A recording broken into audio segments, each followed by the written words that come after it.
Jumpa kembali. Di pertemuan ini kita akan belajar tentang proses produksi pada kerajinan bahan keras, di mana yang akan kita bahas yaitu bahan dasarnya bambu dan rotan. Nah, untuk tujuan pembelajaran kita, yang pertama nanti setelah mempelajari materi ini, kamu diharapkan mengetahui jenis-jenis kerajinan bahan keras yang bahan dasarnya itu terbuat dari bambu dan rotan. Yang kedua, mengetahui proses produksi kerajinan bahan keras dengan bahan bambu dan rotan. Yang ketiga, mampu membuat kerajinan bahan dengan bahan keras, yaitu bambu dan rotan.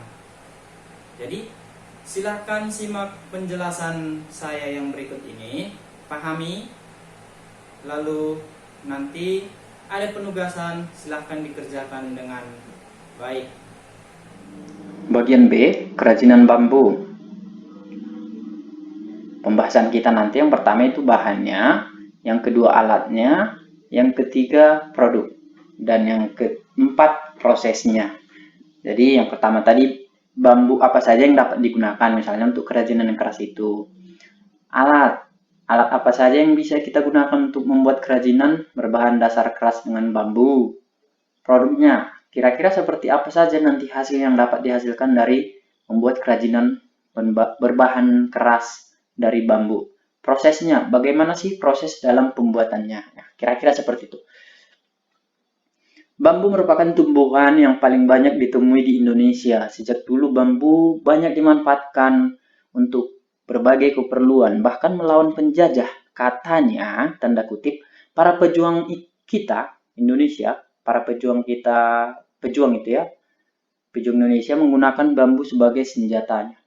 Jadi, dari dulu bambu itu sudah banyak digunakan, sudah dimanfaatkan oleh masyarakat Indonesia, baik untuk kerajinan ataupun keperluan yang lain. Ada terdapat sekitar 125 jenis spesies bambu yang tumbuh di Indonesia. Hampir semua di daerah Indonesia memiliki kerajinan berbahan dasar bambu. Setiap daerah berbeda-beda. Misalnya ada yang keranjangnya seperti ini, kalau di daerah Jawa dia identik dengan topi gitu, kira-kira seperti itu. Mulai dari kerajinan yang kecil hingga yang besar, banyak benda yang dapat dijadikan dari bambu seperti tepas, tampi, keranjang, kursi, gazebo, pulpen, pot, dan lain-lain. 1. Bahan. Hampir semua jenis bambu dapat kita jadikan sebagai bahan kerajinan, baik batangan maupun yang dibelah. Jadi jenis-jenis bambu ada andong, bambu tali, bambu ater, bambu tutul, bambu cendani, dan lain-lain. Nanti silahkan kamu tambahin. Mungkin kalau di daerah Sumatera Utara yang paling kita kenal adalah bambu kuning. Nah, itu mungkin banyak di sekitar tempat tinggal kita ditanam. Alat yang dapat digunakan bisa alat yang pasti sudah harus ada gergaji, parang, martil, mungkin lem atau paku. Tapi pada umumnya akan menggunakan lem. Kalau paku dia biasanya agak pecah nanti, jadi agak kurang kuat.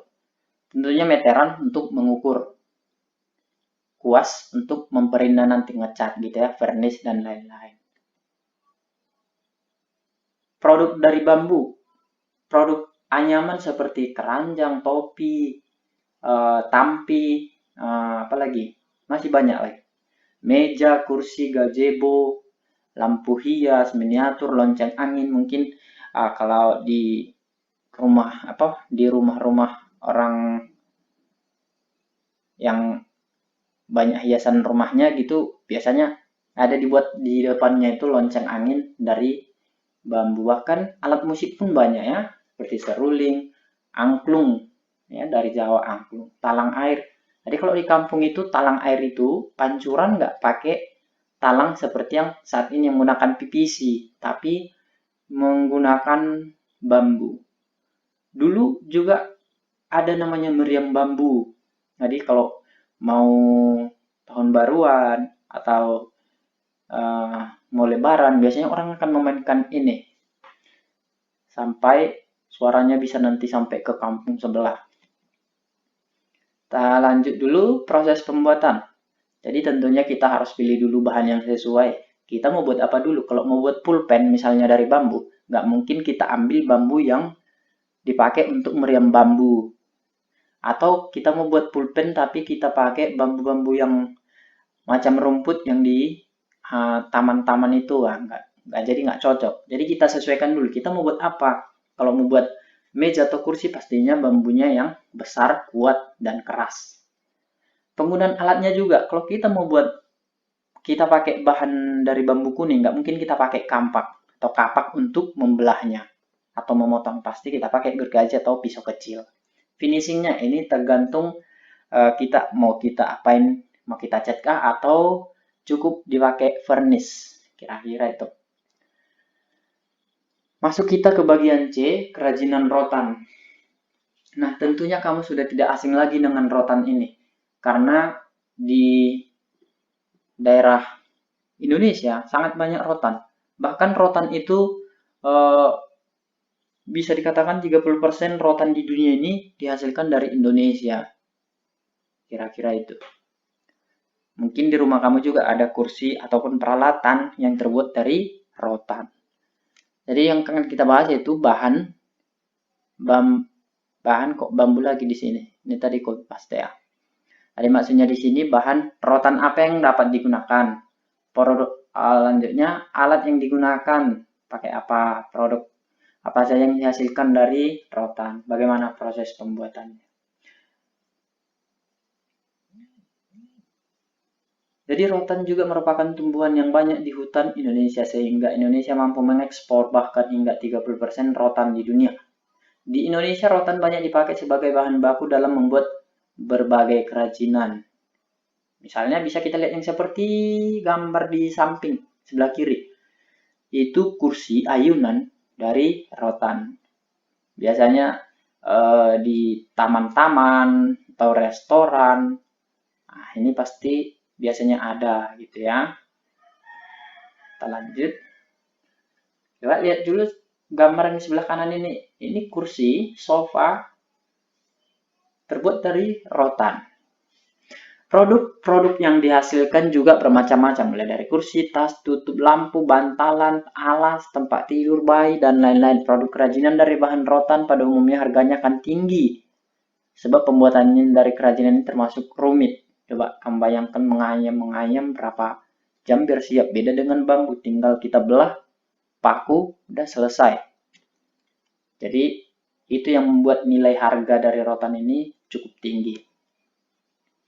Bahan, jadi di bahan ini berbeda dengan yang tadi, cukup kita pilih aja yang ini. Kalau di rotan ini ada 3 macam dia, bisa kita pakai utuh, bisa kita kupas hanya kulitnya saja biar lebih lentur, lalu bisa kita belah dua dia. Mau kita pakai yang mana, itu sesuaikan dengan apa yang akan kita buat. Kalau dia mau buat kursi biasanya dia yang belah dua, jadi yang nomor 3 nih. Kalau dia mau buat tas pasti pakai rotan kupasan, jadi kulitnya yang dipakai. Gitu ya. Selain itu bahan tambahannya dapat berupa minyak tanah, belerang, vernis, cat warna, mungkin benang juga ya untuk mengikat, dan lain-lain masih ada. Alat yang digunakan hampir sama seperti yang tadi, tapi kan kita sesuaikan. Mungkin di sini yang perlu adalah kuas, meteran, raut, tang gitu ya untuk menyatukan, amplas menghaluskan. Itu. Jadi setiap kerajinan pasti beda alat yang digunakan. Produk-produk dari rotan bisa kita jadikan keranjang, alas mungkin alas piring segala macam. Ini yang sebelah kanan ada piring, kalau kita misalnya makan ayam penyet kan piringnya seperti ini. Proses pembuatan, jadi proses pembuatannya pertama kita siapkan dulu kerangkanya, nanti itu yang akan kita ikuti, pola dari kerangka itu kita ikuti untuk menganyam dari kerajinan kita. Setelah selesai dianyam lalu kita finishing lah dengan cara bagaimana, bisa kita tambahkan pernak-pernik yang lain, bisa kita cat dan lain-lain. Nah, itu saja untuk hari ini. Jadi saya memberikan penugasan berupa membuat rangkuman materi hari ini. Buka buku paketnya halaman 23 sampai 32. Buat gambar dari misalnya ketika ada alat yang digunakan, palu, martil, kamu gambarlah martilnya. Alat yang digunakan atau bahan yang digunakan, lem, kamu gambarlah lemnya. Nanti silahkan dikumpul melalui Google Classroom. Ya. Yang tidak mengumpul, saya pastikan dapat -2 karena banyak siswa udah saya kasih tahu ke wali kelasnya tetapi tetap belum kumpul juga. Tunggu bagiannya. Jadi itu untuk hari ini materi kita. Silahkan kerjakan penugasan yang sudah saya buat, lalu kumpulkan melalui Google Classroom. Semoga kita tetap dalam lindungan Tuhan dan sampai jumpa di pertemuan berikutnya.